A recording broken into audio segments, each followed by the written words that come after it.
We are getting to spend our time today with George Donald Miller, who has been coaching emerging leaders for over 8 years. Those he coaches understand and develop social and emotional skills while learning to define a purpose for their careers that drive them to their maximum potential. I grew up in a more conservative religious family.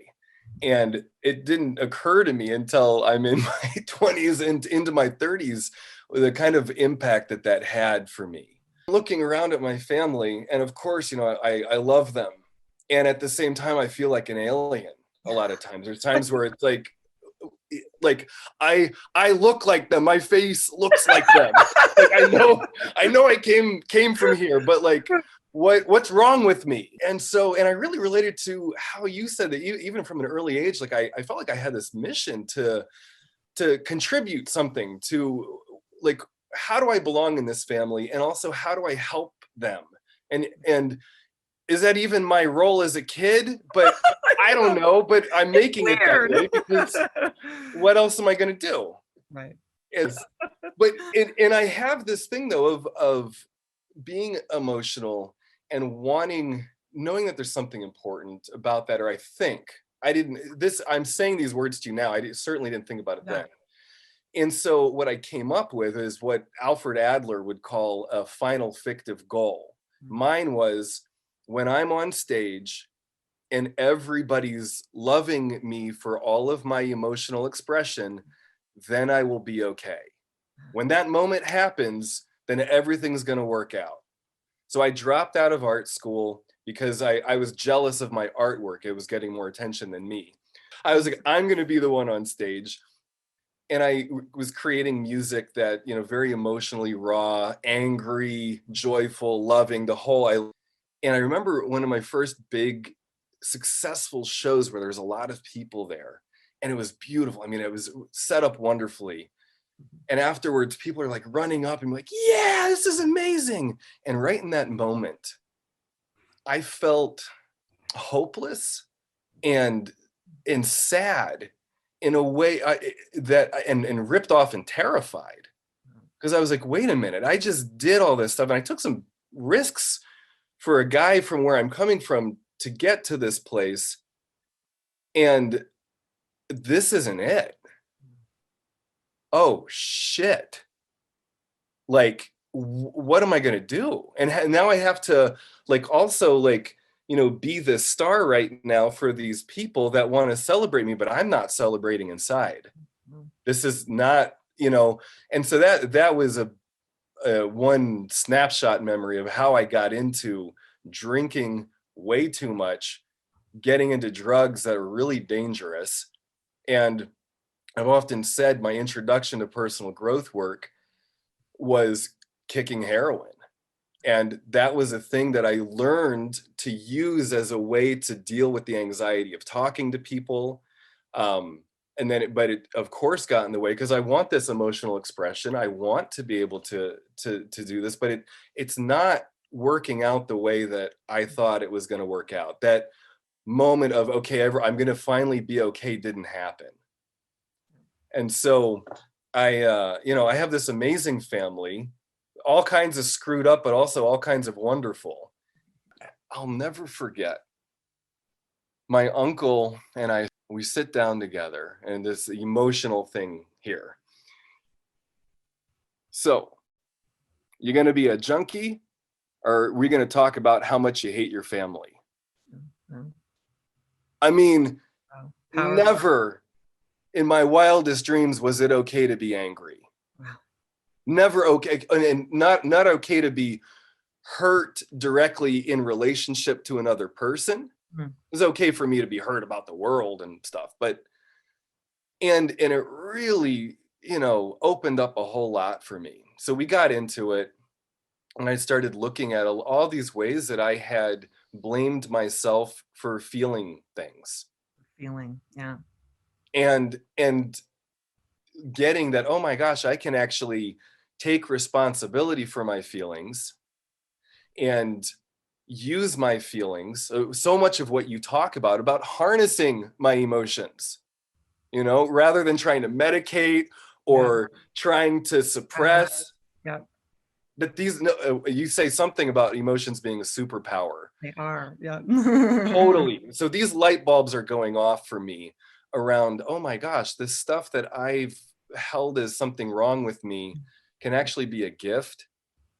As humans keep learning and evolving, and then those of us that have sort of really dedicate our life to this emotional evolutionary process.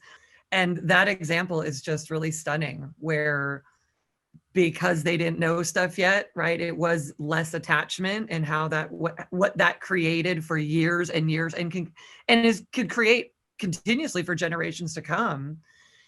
And why it is so essential for people to prioritize emotional development and emotional connection. Really, to me, like at the top, this is at the top of the hierarchy for solving every issue and creating what we want. And there is a lot of research for people on their deathbed, ask like, what do you want more of? Like, what do you wish you could have done? One of the top things is be myself, I'll be myself. express my emotions. Yeah. That's like right up there in like number 1, 2, and 3.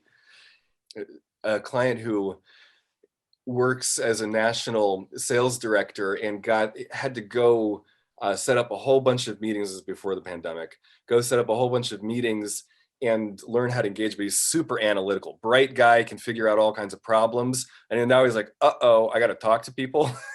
So we're coaching on this, on how to use emotions to connect with people. And one of the things he said to me was, I mean, for fear of just making this all sound too simple, I'm basically learning how to be a human. Oh, this is George. I mean, this is some of the inside jokes at our company. We have fun with, and we're amused by our own selves, right? Because we're all on the journey as well of just continually evolving into like how easy it is to be a person, and that all of the storyline that it was so difficult is really just a big hoax, because being able to be ourselves is what we're here to do. And it's I feel what we would naturally be doing. But if we don't have an emotional developmental infrastructure that supports a person to be that self and really access themselves, actualize themselves, and give that self into the world, I really feel like we're just constantly missing out on all of these great resources, these great human resources, and most of all, the person's missing out on themselves. Wow. Beautifully said. One of the tools that we use is assignments, another Adlerian thing. Yeah. So what are these little micro things I'm going to do in my daily interactions that challenge the limiting beliefs, or the Right. what did you call it, the veil, or no, you said something else that I Oh, love. the performance, Yes. the Yes. pretending. Okay. What are the little things I'm going to do every day that challenge the great pretending, challenge my pretending, possibly challenge other people's pretending? A client reached out about interviewing. So this super bright guy, like, you know, intimidatingly bright to me. And he's like, look, when I get into the final interview, I've frozen before, literally unable to speak for a Oh, minute. oh my gosh. And this is a guy, he's like, it's so upsetting because I've done the 5 interviews up to that one, and then it's something about like being with powerful people and whatever. He's like, but anything that I can do, if it's possible to change this, then any amount of money is worth it, just to Yeah. know this thing. And so we get into it, and he's got a job. He's applying for other ones. And so what we find out is, oh my gosh, he's always been seen for being perfect and having the right answer. Yeah. Everything, and he is so emotionally buttoned up and perfect. And if anything goes outside of that super tight zone, well then, who knows what's going to happen? Freeze. Whether it was, oh, I'm, I just get the stare from my parents, or they might actually have hit me back when I was a kid or whatever, but just this absolute unacceptable to show anything. So what we came up with was for him to purposefully make mistakes. Oh, cute. Then, so he goes into work, comes back the next week, and I'm like, okay, so how was it? He's like, George, this was the most productive week I have ever had. I called my staff by the wrong name, and the world didn't end, and they kind of laughed at me. I'm telling my team different things, and they're like, no, that's not how you do that. And they stepped up. Nice. They showed up more. And he was like, and then, so now I'm laughing, and I'm like, and I'm feeling like afraid of like people's things, but I can handle it. And he's like, I get it. I get that I can go into that interview.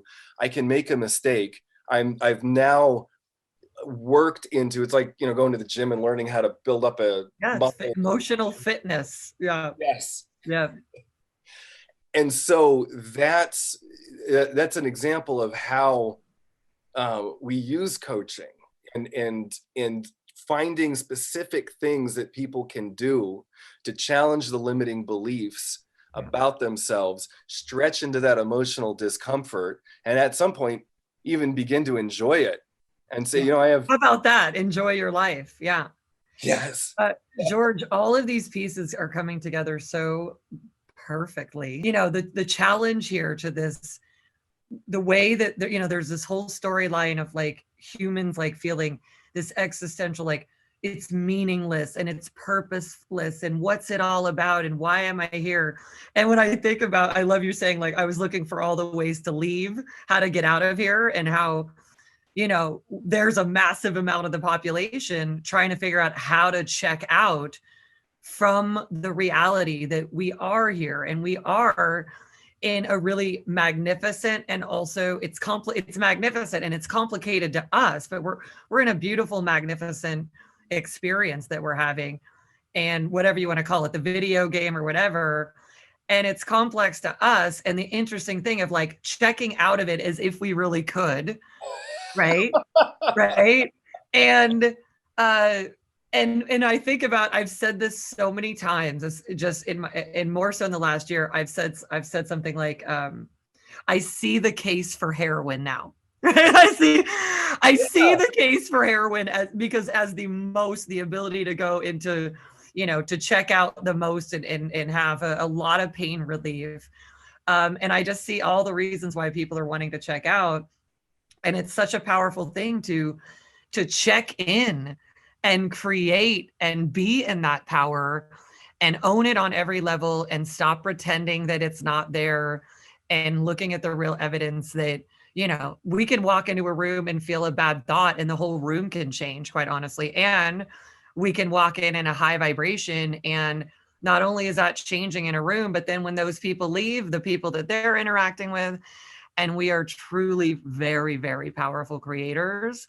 And I just love, that we're talking about today, the difference between really checking out and trying to leave and actually totally go forward in this experience, because it's anything but meaningless and purposeless. It is anything but that. In fact, we are here to get on, into the driver's seat and create it. And so I just love everything that you're sharing today. It's really, really powerful. And I'm so glad that everybody's getting a connection to these things. And Dr. T, thank you. I think you and I could enjoy and trip out and be with all of what we're talking about probably for a long time. And I think we're going to, by the way. I'm planning on it.